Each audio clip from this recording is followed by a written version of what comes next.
The alarm bells rang through the giant space station that floated around the bright star called Centauri Prime. The sound made every alien in the hall stop what they were doing and look around with worry. This was not a normal day at the Galactic Council headquarters. Ambassador Zexthar moved his 6 legs quickly as he walked toward the main meeting room.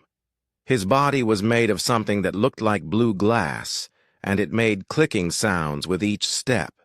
He had been a diplomat for the Crystalline Collective for over 200 years, but he had never heard the emergency bells ring like this before. The big doors to the council chamber opened with a loud whoosh. Inside, representatives from 47 different alien species were already sitting in their special seats. The room was huge, with a curved ceiling that showed the stars outside. Each species had their own section designed for their particular needs. The Nebulans floated in their clear glass suits filled with purple gas. They looked like clouds with eyes, and they moved in slow, worried circles. Next to them sat the Aquarians, who needed to stay in water tanks to breathe. Their fish-like bodies moved back and forth as they talked to each other in their bubble language. On the other side of the room, the Drakmor warriors sat perfectly still. These aliens looked like giant lizards with thick scales and sharp teeth. They never showed fear, but today even they seemed tense. Their yellow eyes kept looking toward the empty chair at the front of the room where Chairman Veltar would soon sit. The harmony singers made soft musical sounds that filled the air with melody. These tall, thin aliens had skin like silver and voices that could make anyone feel calm. But today, their songs sounded worried and sad. Zexthar found his seat and looked around the room. In all his years of service, he had seen many crisis meetings. There had been wars between species, trade disputes that lasted for decades, and problems with space pirates. But this felt different. This felt bigger. The lights dimmed, and Chairman Veltar entered the chamber. He was 12 feet tall and made of black stone that seemed to absorb light. The Obsidian Empire had ruled parts of the galaxy for thousands of years, and Veltar had been their representative to the Council for 5 centuries. When he spoke, everyone listened. "Members of the Galactic Council," Veltar said, his voice echoing through the chamber like thunder. "We face a situation that threatens the peace we have worked so hard to maintain." The room became completely quiet. Even the harmony singers stopped their soft music. Veltar touched a control panel, and a hologram appeared in the center of the room. It showed a small blue and green planet spinning slowly in space. The planet looked peaceful and beautiful, with white clouds swirling around it. "This is Earth," Veltar continued, "home to a species that calls themselves humans. 3 months ago, they sent us a message. They want to join the Galactic Council." A wave of nervous sounds went through the chamber. The Nebulans spun faster in their suits. The Aquarians made worried bubbling noises. Even the tough Drakmor warriors shifted in their seats. "Why should this worry us?" asked Ambassador Kethmiri of the Elvari. She was beautiful and graceful, with 4 delicate arms and skin you could see through. Her people valued art and peace above everything else. Veltar touched another button, and the hologram changed. Now it showed images of Earth's history. There were pictures of wars, explosions, and destruction. Cities burning, weapons firing, and humans fighting each other with terrible violence. "The humans have been studying themselves for us," Veltar explained. "They sent us their complete history. What we found is disturbing." More images appeared. They showed humans building great cities, then destroying them. They showed beautiful art and music, then pictures of battlefields covered with bodies. They showed humans reaching into space, but also weapons that could destroy entire planets. In their short history, Veltar said, humans have survived 5 major extinction events. They have fought wars that killed millions of their own kind. They have built weapons capable of destroying their entire world, yet somehow they have not used them to end themselves completely. The Cerebrites, who looked like floating brains in glass cases, made mechanical clicking sounds as they processed this information.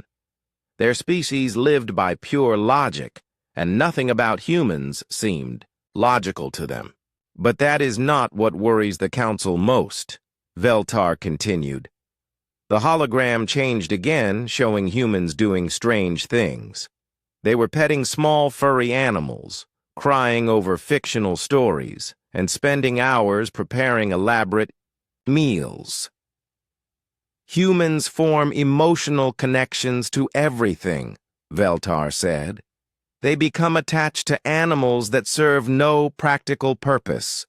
They create art that has no function except to make them feel good.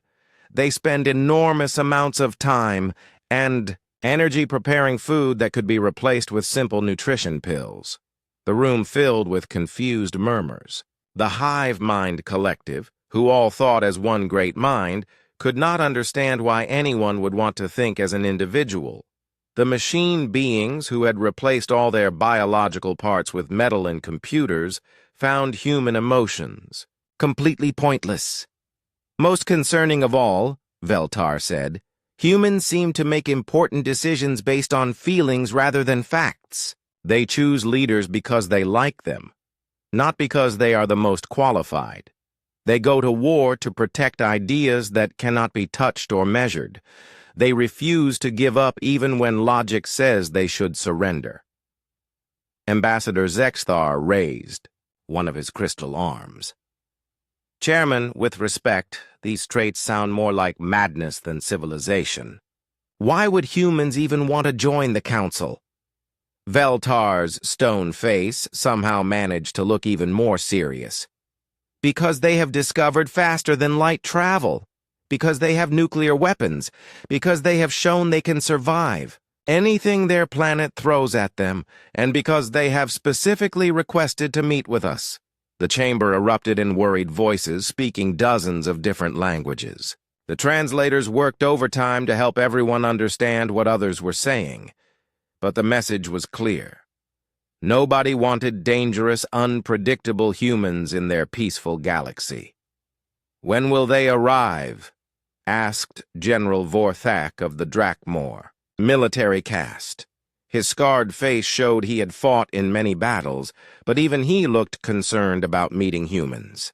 In approximately 1 standard galactic hour, Veltar replied. Their representative will address the Council and request formal membership. We will then vote on whether to accept them, reject them, or classify them as a threat requiring containment. The word containment sent a chill through the room. It meant surrounding Earth with weapons and making sure humans never left their solar system. It was something the Council had only done twice in their long history, and both times it had led to terrible wars. Who is their representative? Asked Ambassador Yelandra of the Trade Federation. Her people looked like tall plants with eyes, and they were always concerned about business matters. Veltar consulted his notes. His name is Jake Murphy. He comes from a place called North America on Earth. According to their files, he has experience in human diplomacy and speaks for their United Nations government. What do we know about this Jake Murphy? Kethmiri asked.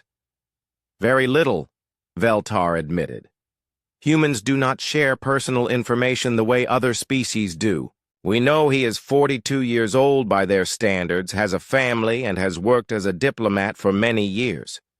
Beyond that, he remains a mystery. The lights grew brighter as the meeting time approached. Every alien in the room knew that the Next few hours would determine the fate of not just humanity, but possibly the entire galaxy. Would humans prove they could be trusted with galactic citizenship? Or would they confirm every fear about their violent, chaotic nature? Outside the great windows of the council chamber, a small human ship approached the station. Inside that ship sat Jake Murphy, completely unaware that the future of 8 billion humans depended on what he would say and do in the next few hours.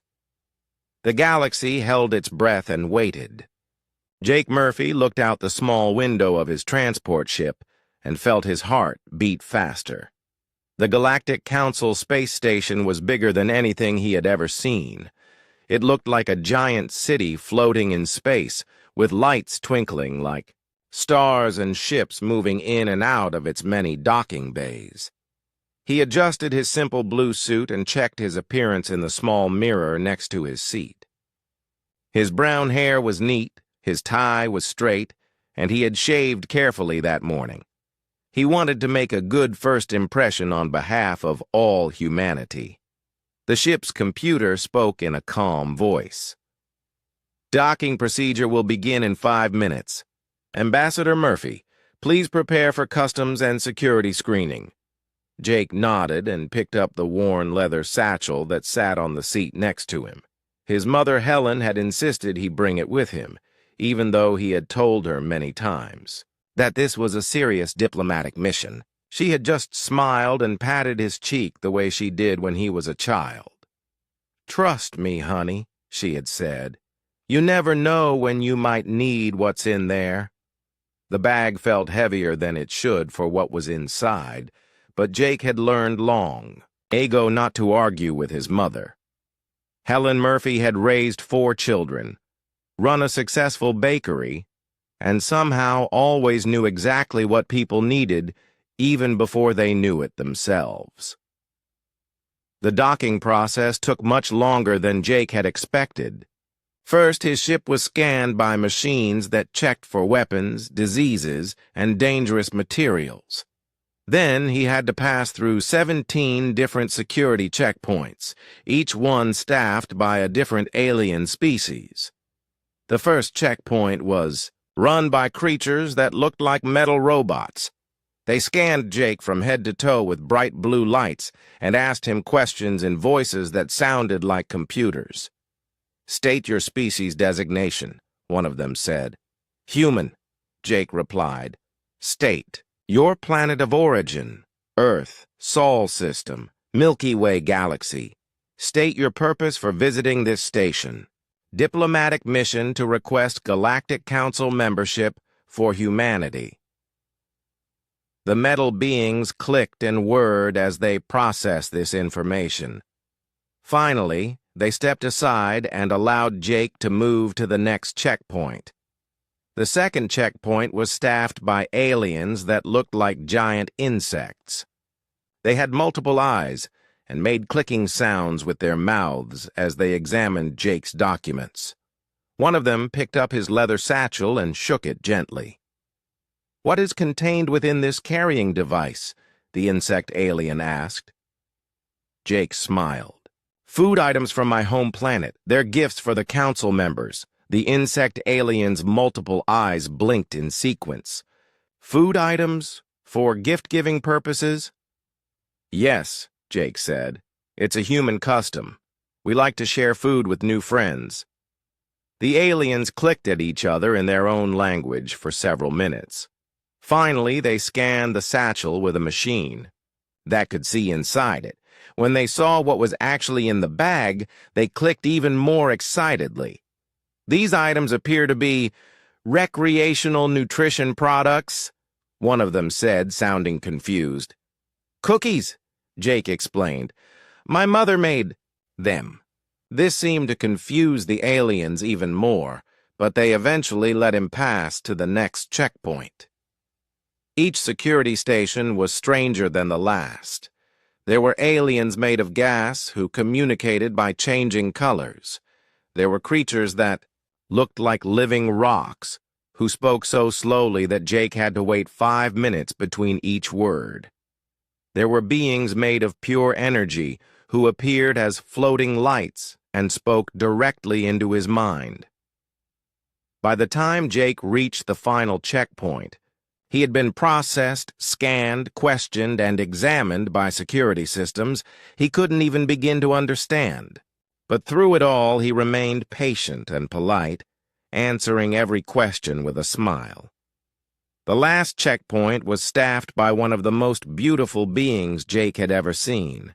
She looked almost human, but her skin was translucent like crystal, and she had 4 graceful arms instead of 2. When she moved, it was like watching a dancer. "Welcome to Galactic Council Station Centauri," she said in a voice like music.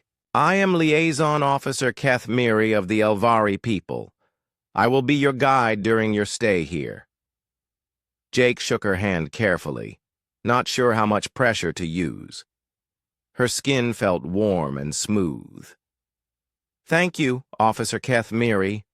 I'm Jake Murphy, representing Earth and humanity."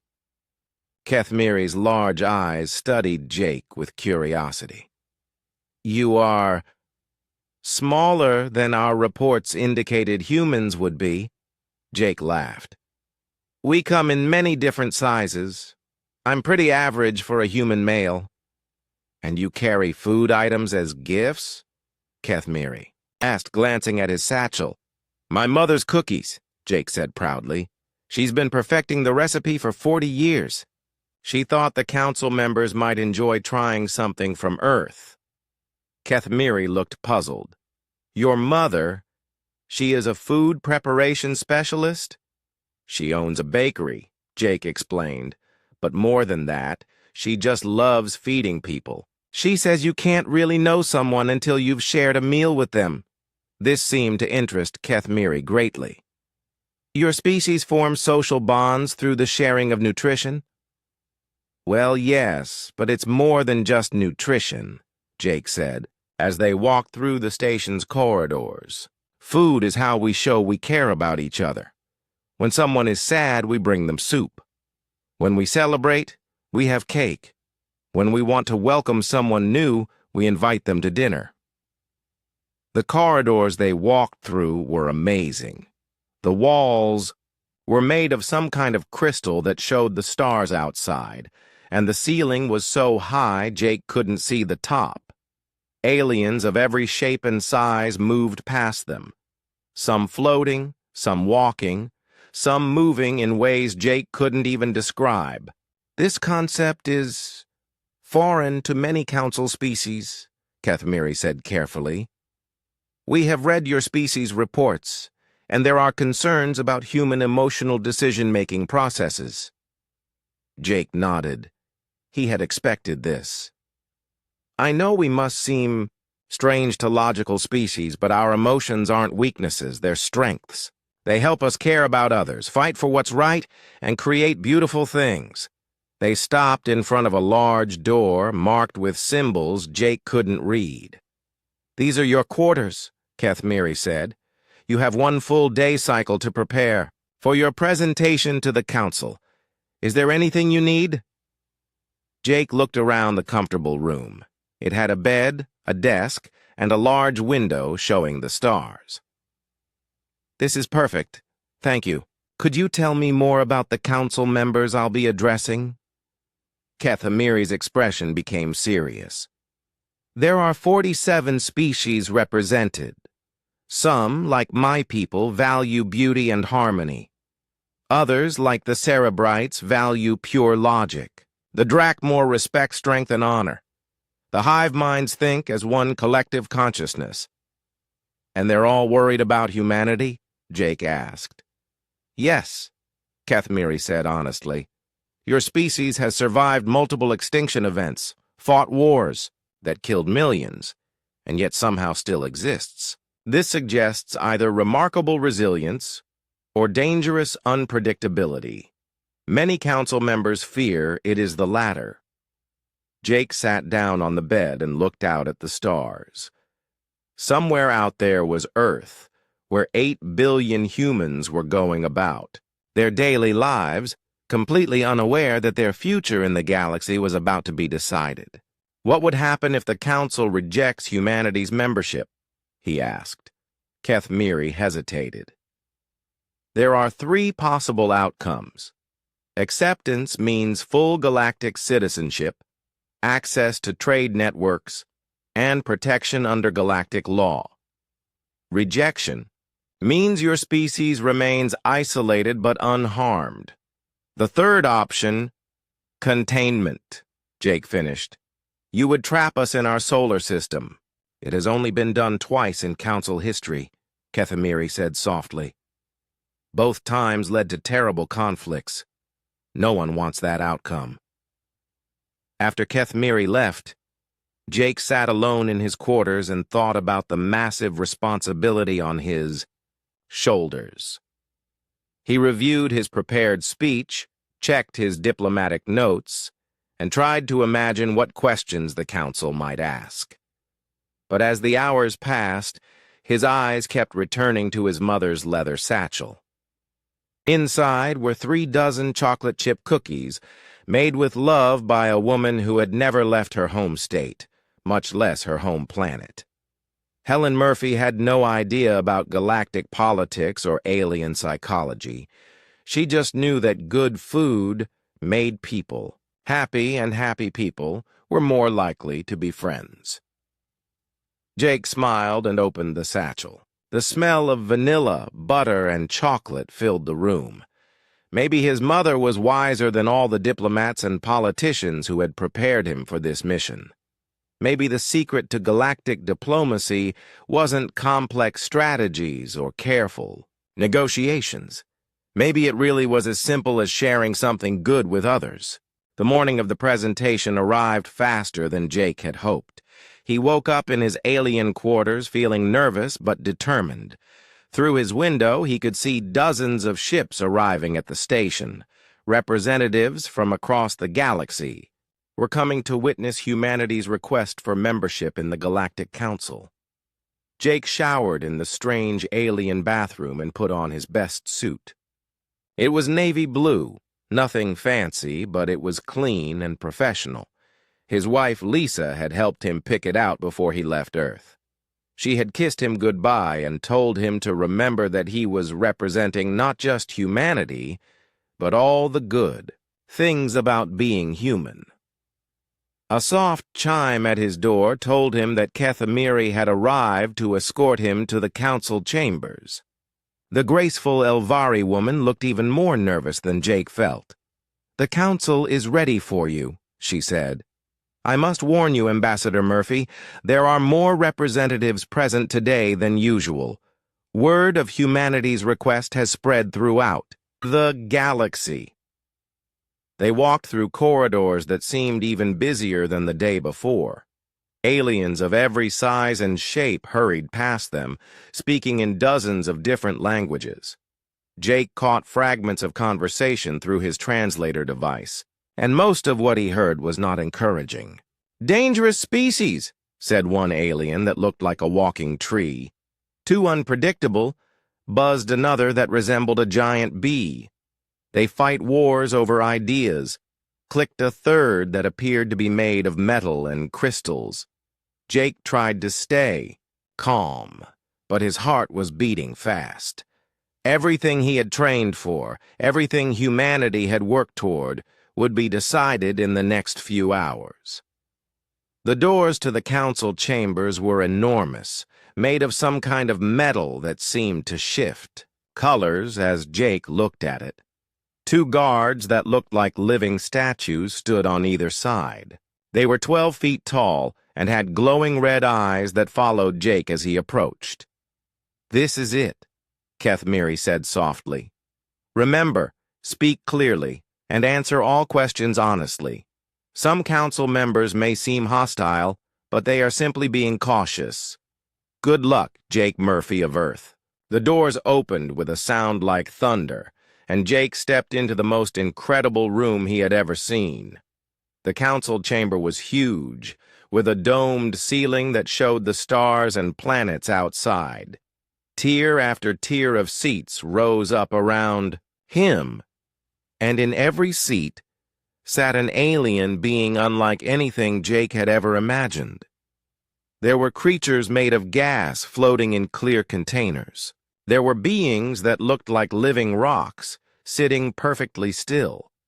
There were aliens with tentacles, aliens with wings, aliens that seemed to be made of pure light. Some were tiny, no bigger than Jake's hand. Others were giants that had to be specially accommodated in oversized seats. In the center of it all sat Chairman Veltar, the massive being made of black stone. His red eyes glowed as he looked down at Jake, and when he spoke, his voice filled the entire chamber. "Ambassador Jake Murphy of Earth," Veltar said, "you stand before the Galactic Council to request membership for your species. We have reviewed your files and your planet's history. We have concerns." Jake walked to the center of the chamber where a small platform waited for him.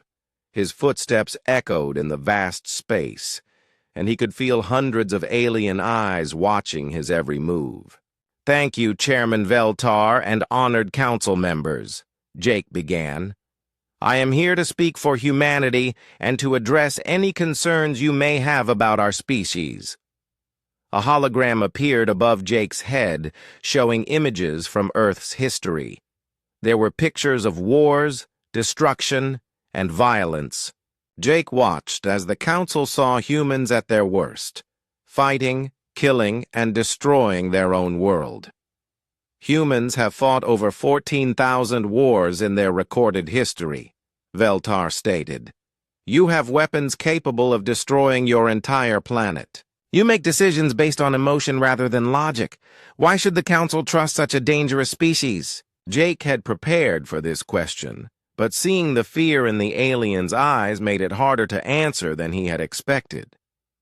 "Chairman, it's true that humans have made terrible mistakes. We have fought wars and caused great suffering, but we have also learned from those mistakes." The hologram changed to show different images: humans helping each other during disasters, doctors treating patients, teachers working with children, and people from different countries working together in space. "We fight, yes," Jake continued, "but we also heal. We can be destructive, but we also create beautiful art, music, and literature.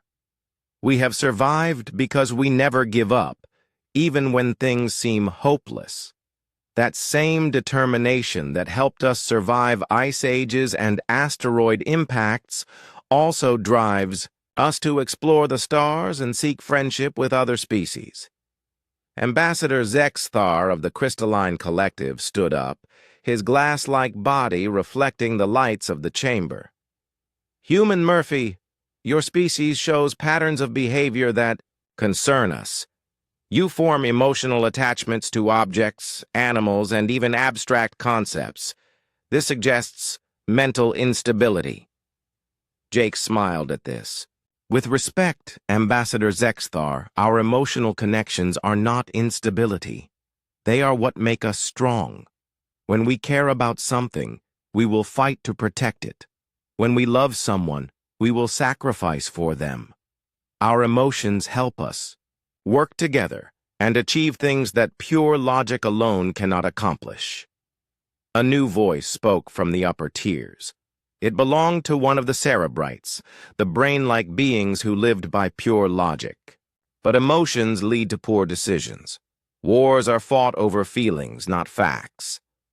How can we trust a species that chooses leaders based on popularity rather than qualifications? "Because those feelings you dismiss are often right," Jake replied. "Yes, we sometimes make mistakes when we follow our hearts instead of our heads. But we also accomplish miracles. We have mothers who will die to protect their children. We have soldiers who will sacrifice themselves to save strangers.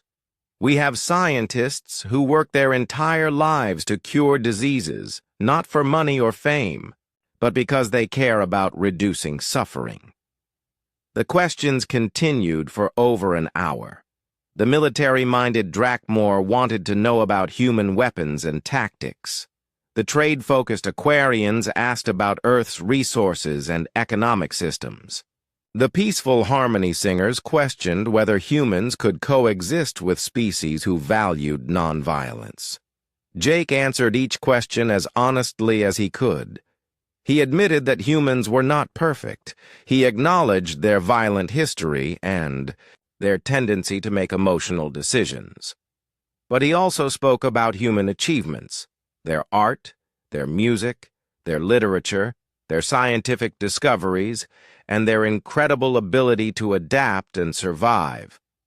As the questioning went on, Jake could see that some council members were beginning to look less fearful and more curious. The harmony singers had started making soft musical sounds that Jake's translator told him were expressions of interest. Some of the smaller species were leaning forward in their seats, listening more carefully to his words. But many others, still, looked worried or hostile. The hive mind representatives sat in perfect stillness, their collective consciousness apparently debating among itself. The machine beings made mechanical noises that Jake's translator could not interpret. The warrior clans of various species looked skeptical about humanity's claims of peaceful intentions. Finally, Chairman Veltar raised one massive stone hand for silence. Ambassador Murphy, you have answered our questions about human history and behavior. But we have one final concern. Humans appear to make significant decisions based on unpredictable factors. How can the Council trust a species that might act irrationally in a crisis? This was the question Jake had been dreading. He thought about all the briefings he had received, all the diplomatic strategies he had studied, all the carefully crafted responses his advisors had prepared. But looking up at the hundreds of alien faces staring down at him, he realized that none of those prepared answers would work here. Chairman Veltar, Jake said slowly, you're right that humans can be unpredictable. We don't always choose the logical path, but maybe that's not always a bad thing. Sometimes the logical choice is to give up, to accept defeat, to choose the safe path that leads nowhere. Humans choose to keep trying even when logic says we should quit. We choose to help others even when it costs us something. We choose to explore dangerous unknowns because we believe there might be something wonderful waiting for us. Jake paused and looked around the chamber. 300 years ago, most of my species believed that Earth was the center of the universe. 100 years ago, many thought we would never leave our planet. 50 years ago, we thought we were alone in the galaxy. Today, I stand before you asking for friendship. That journey from ignorance to knowledge, from isolation to connection, was not made through logical decision-making alone. It was made by humans who dared to dream of something better, and then worked to make those dreams real. The chamber fell silent. Jake could hear his own heartbeat in the quiet. He had said everything he could think of to say. Now it was up to the Council to decide humanity's fate. Chairman Veltar consulted with the other senior council members in a language Jake's translator could not understand. After several minutes, he turned back to face Jake. Ambassador Murphy, the Council will now recess to consider your presentation. We will reconvene in 2 standard hours for the final vote. You may wait in the observation chamber. As Jake walked toward the exit, he felt both exhausted and strangely peaceful. He had done his best. Jake sat alone in the small observation chamber, watching alien ships move back and forth outside the windows. 2 hours felt like 2 days as he waited for the Council to make their decision. He had reviewed his presentation a dozen times in his mind, wondering if he could have said something different, something better. The chamber was quiet except for the soft hum of the station's life support systems. Jake tried to read a book on his tablet, but he couldn't concentrate. He tried to call his wife Lisa back on Earth, but the communication delay made conversation impossible. Finally, he just sat and stared out at the stars, thinking about home. Somewhere out there was Earth, where people were waking up, going to work, taking their children to school, and living their normal lives. They had no idea that their future was being decided by aliens in a space station millions of miles away. Jake felt the weight of that responsibility pressing down on him like a heavy blanket. A soft knock at the door interrupted his thoughts. "Come in," he called. To his surprise, it wasn't Keth Miri who entered, but a small alien he hadn't seen before. The creature looked like a cross between a rabbit and a lizard, with soft fur, large eyes, and a long tail. It wore a simple blue uniform with council symbols on it. "Ambassador Murphy," the alien said in a high, squeaky voice, "I am Pipti of the Maintenance Guild. I hope I am not disturbing you." "Not at all," Jake said, gesturing to an empty chair. "Please, sit down.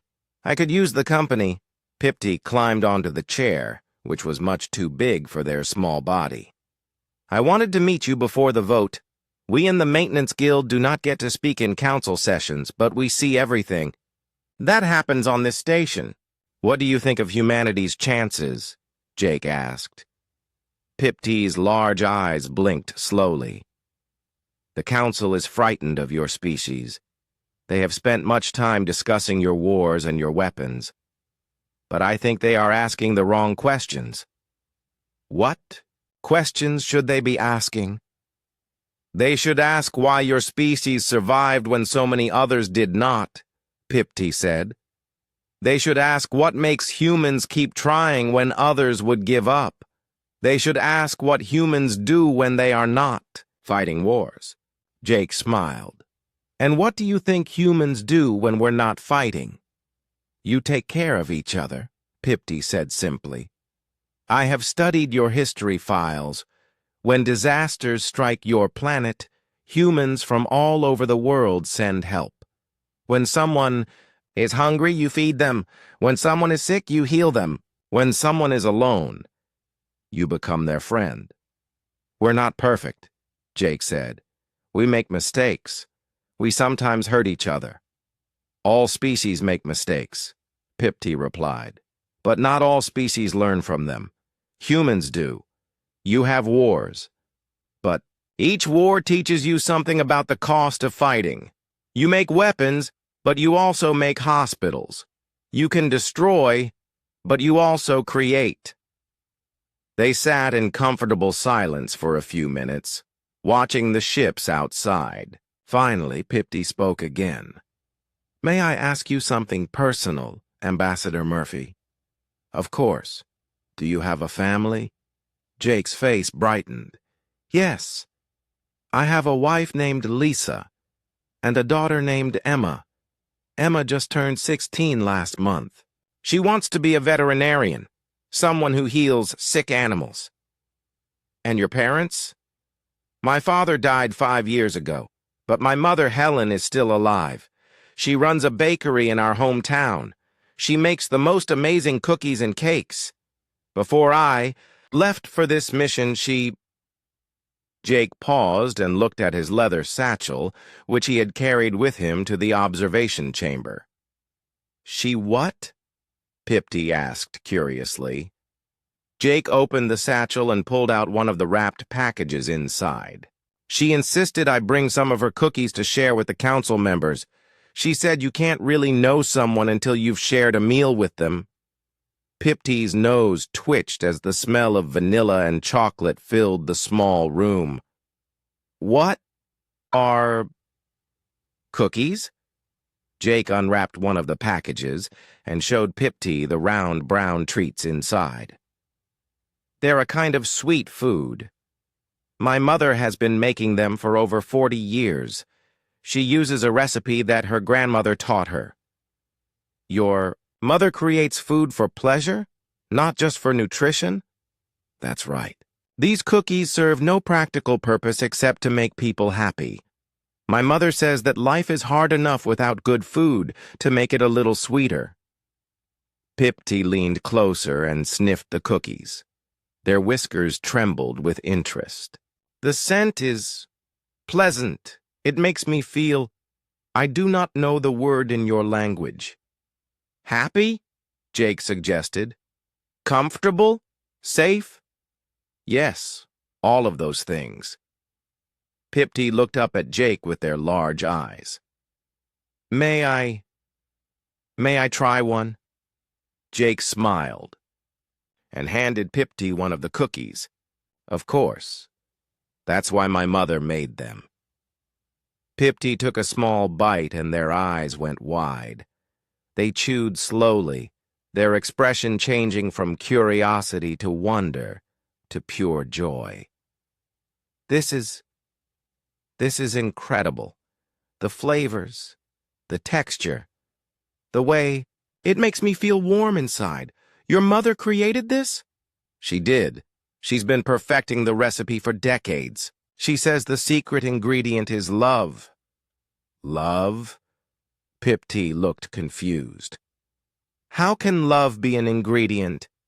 Jake thought for a moment. It's not something you can measure or add like flour or sugar. It's the care she puts into making them. The way she thinks about the people who will eat them while she's baking. The hope that they'll make someone smile. Pipti finished the cookie and sat quietly for a long moment.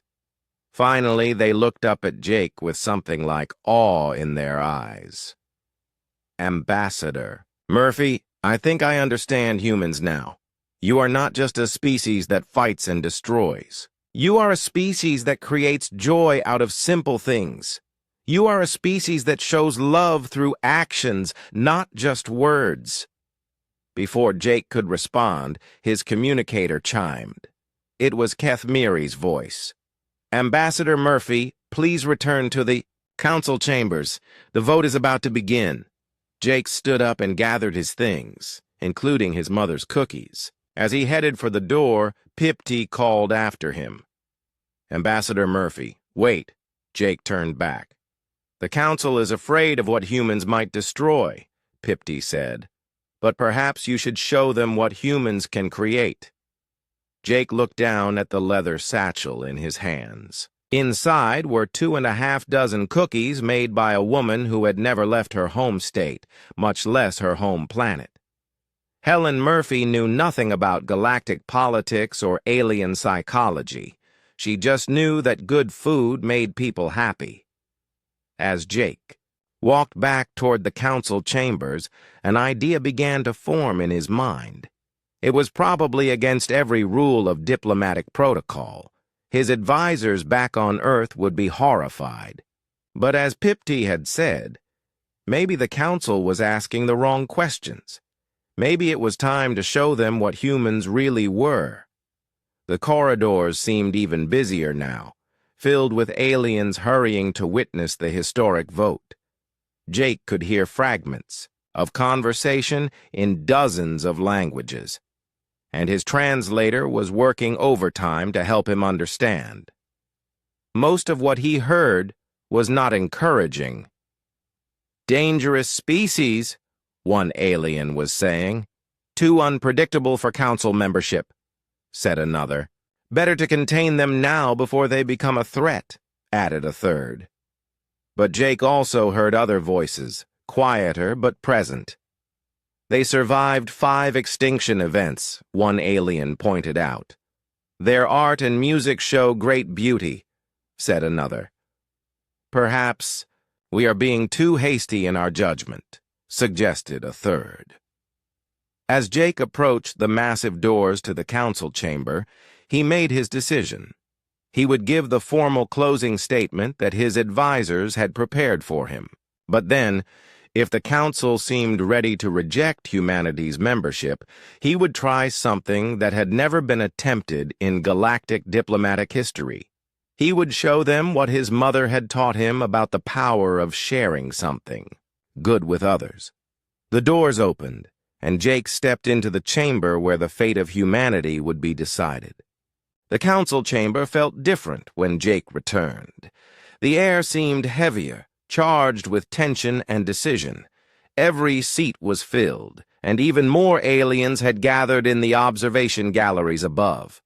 Word had spread throughout the station that humanity's fate was about to be decided, and beings from across the galaxy had come to witness this historic moment. Chairman Veltar's massive stone form dominated the center of the chamber. His red eyes glowed as he looked down at Jake, and when he spoke, his voice echoed through the vast space. "Ambassador Jake Murphy of Earth," Veltar announced, "the Galactic Council has deliberated on humanity's request for membership. Before we proceed to the final vote, you may make one closing statement. You have 5 minutes." Jake walked to the center platform, his heart pounding. He could feel hundreds of alien eyes watching him, and he knew that the next few minutes would determine whether humanity would join the galactic community or be forever isolated from it.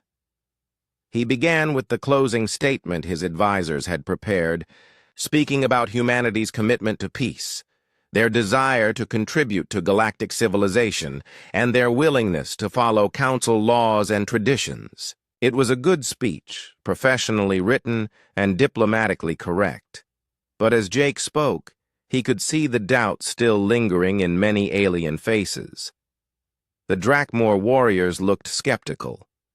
The Hive Mind Collective sat in rigid formation, their shared consciousness apparently unconvinced. The machine beings made mechanical noises that Jake's translator interpreted as disapproval. When he finished his prepared remarks, Jake paused and looked around the chamber. This was the moment of decision. He could thank the council for their time and wait for the vote, knowing that humanity would probably be rejected, or he could try something completely unprecedented. "Chairman Veltar, honored council members," Jake said, setting aside his prepared notes. "If I may, there is something else I would like to share with you." Veltar's stone face showed surprise. "This is highly irregular, Ambassador Murphy. The formal presentation period has concluded." "I understand, sir. But I believe there is an aspect of humanity that you have not yet seen, something that might help you understand who we really are." Murmurs of curiosity and concern rippled through the chamber. Several council members leaned forward in their seats, while others looked annoyed at this breach of protocol. Veltar consulted with the senior council members for a moment, then nodded slowly. "Very well. You may proceed, but be brief." Jake picked up his leather satchel and walked closer to the council members' seats. "Throughout this process, you have asked about human violence, our wars, our weapons, and our unpredictable behavior. These are valid concerns, and I have tried to answer them honestly." He opened the satchel and began pulling out the wrapped packages inside. "But there is something about humanity that our official reports and statistics cannot capture. Something that can only be experienced, not described." The chamber fell completely silent as Jake unwrapped the first package of cookies.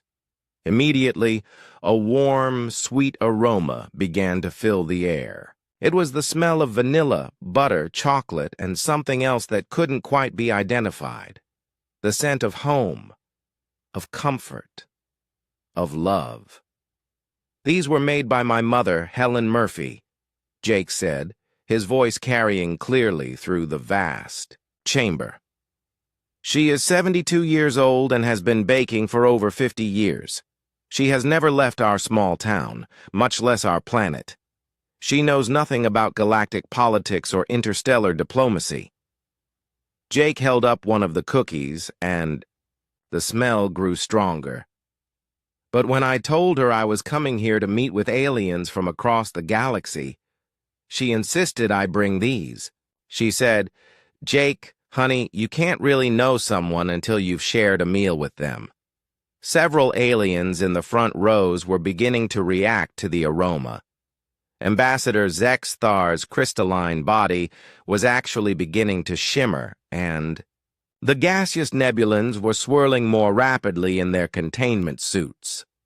My mother doesn't understand faster-than-light travel or quantum physics or galactic law, Jake continued.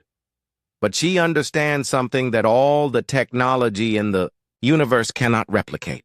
She understands that the best way to show someone you care about them is to create something with your own hands and share it with them. Jake approached the section where the crystalline collective sat. Ambassador Zexthar, you asked earlier about human emotional attachments. You suggested they might be a sign of mental instability. But what if those attachments are actually our greatest strength? He offered a cookie to Zexthar, who stared at it with multiple faceted eyes. This cookie serves no practical purpose. It won't make you stronger or smarter or more powerful. Its only function is to taste good and make you feel happy. My mother spent 3 hours making these, not because she had to, but because she wanted to bring joy to people she has never met. Zexthar hesitated, then carefully took the cookie with one of his crystal appendages. As soon as he brought it close to his sensory organs, his entire body began to glow with a soft, warm light. The taste, Zexthar said, his voice filled with wonder. The sensations it creates. I have never experienced anything like this. Jake moved to the next section, where the logical cerebrites floated in their transparent containers. You asked about human decision-making processes, how we can trust a species that chooses emotion over logic. But what if emotion and logic aren't opposites? What if they're partners? He offered cookies to the cerebrites, who examined them with their advanced analytical systems. My mother could have fed her family with simple, efficient nutrition pills. That would have been the logical choice. Instead, she chose to spend time and energy creating food that serves no practical purpose except to make people happy. Is that illogical, or is it a different kind of logic entirely? One of the cerebrites carefully absorbed the molecular compounds from the cookie, and Jake watched in amazement as their usually cold, analytical demeanor seemed to soften. Fascinating, the being said. The biochemical reactions this creates are pleasant, unexpectedly so. Jake continued moving through the chamber, offering cookies to representatives from different species. The reactions were remarkable. The harmony singers began making soft, joyful music after tasting the cookies.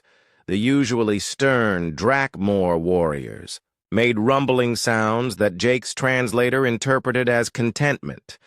Even the gas-based nebulons found ways to experience the flavors, their swirling forms taking on warmer, brighter colors. This is what humans do, Jake said as he distributed the cookies. Yes, we fight wars. Yes, we make weapons. Yes, we can be violent and destructive. But we also do this. We take simple ingredients, flour, sugar, butter, eggs, and we turn them into something that brings joy to others. We spend time and energy creating beauty that serves no purpose except to make life a little sweeter.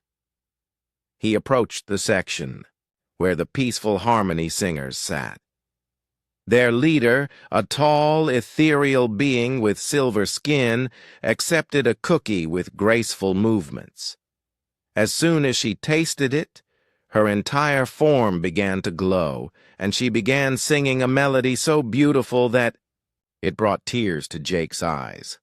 We are a species that creates art, not just for ourselves, but to share with others, Jake continued. We write stories to help people understand each other. We compose music to express feelings that words cannot capture. We paint pictures to show others the beauty we see in the world. The song from the harmony singer was now being joined by others of her species, creating a chorus that filled the chamber with pure joy. Other species were beginning to react as well. Some were talking excitedly to each other, others were simply sitting in quiet contentment, and a few were asking Jake for more cookies. "We are a species that takes care of each other," Jake said, his voice growing stronger as he saw the positive reactions around him. "When disasters strike, we don't calculate the logical cost-benefit ratio of helping. We just help. When someone is hungry, we feed them. When someone is lonely, we become their friend. When someone is sick, we heal them." He had reached the section where the Hive Mind Collective sat. These beings, who thought as one unified consciousness, had been among the most suspicious of humanity. Jake offered cookies to their representatives, wondering how beings who shared all thoughts and experiences would react to something created by individual human hands. The hive mind representatives took the cookies and shared the experience instantly among their collective consciousness. For a moment, they sat in perfect stillness. Then, in perfect unison, they began to speak. "We understand now," they said, their multiple voices creating harmony. "Individual consciousness creates individual perspective. Individual perspective creates unique beauty. Unique beauty, when shared, enriches all consciousness." Jake smiled and continued his circuit of the chamber. "We are a species that refuses to give up hope. When logic says a situation is hopeless, we keep trying anyway. When experts say something is impossible, we work to prove them wrong. When others say we should accept defeat, we find another way." By now, nearly every representative in the chamber had tasted one of Helen Murphy's cookies, and the atmosphere had completely transformed. The tension and fear that had filled the room earlier were gone, replaced by curiosity, wonder, and something that Jake could only describe as warmth. Mechanical clicking of the machine beings had changed to softer, more melodious sounds. The warrior P